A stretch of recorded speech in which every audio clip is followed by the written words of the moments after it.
And from the unrest in Mozambique, we shift focus now to the unrest in neighbouring Malawi. The landlocked nation in southern Africa is facing a crippling fuel crisis.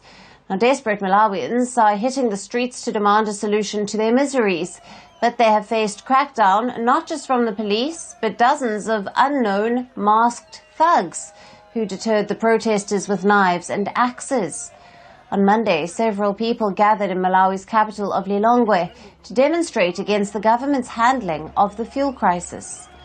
The protesters demanded the resignation of Malawi's Energy Minister Ibrahim Matola. However, as soon as the protests began, they were charged by dozens of men disguised by masks and hoodies, and these masked men were armed with machetes, sticks and iron bars.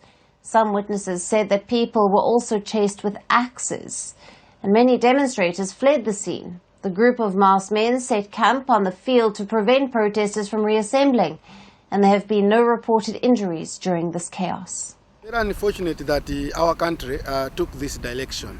You see, for the past 5 years, we have been experiencing these demonstrations, but as you have seen today, people have been chased with pangas, panga knives, have been chased with axes, to chase their fellow Malawians who want to demonstrate their rights.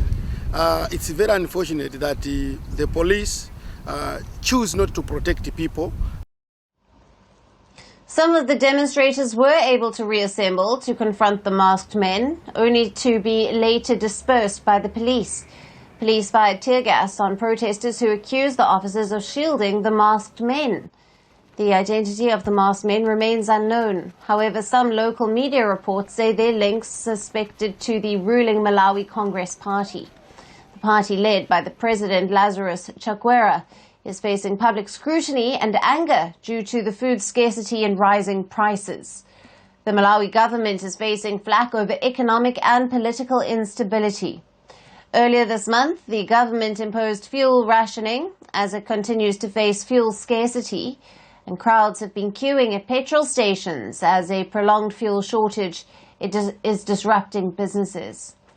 Now, the situation has further been exacerbated due to the depleting foreign reserves. I depend on motorcycle taxi business, but I have been affected by the scarcity of petrol. I came here in the morning and proceeded to the GAM filling station, but there is no fuel there. I have come back here because we have hope that fuel will be delivered this evening, unless otherwise, and I can't leave for another filling station because I have run out of fuel.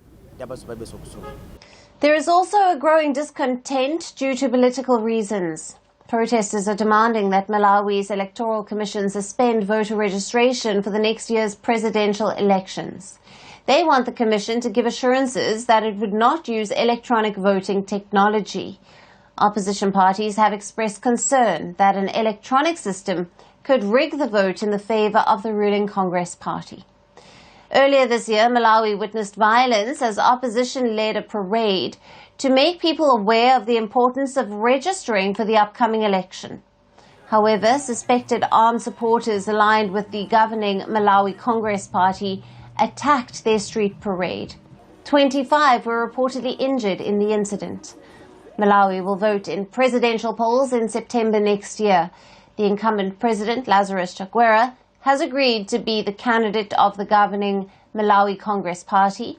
However, he is expected to face stiff competition from the opposition.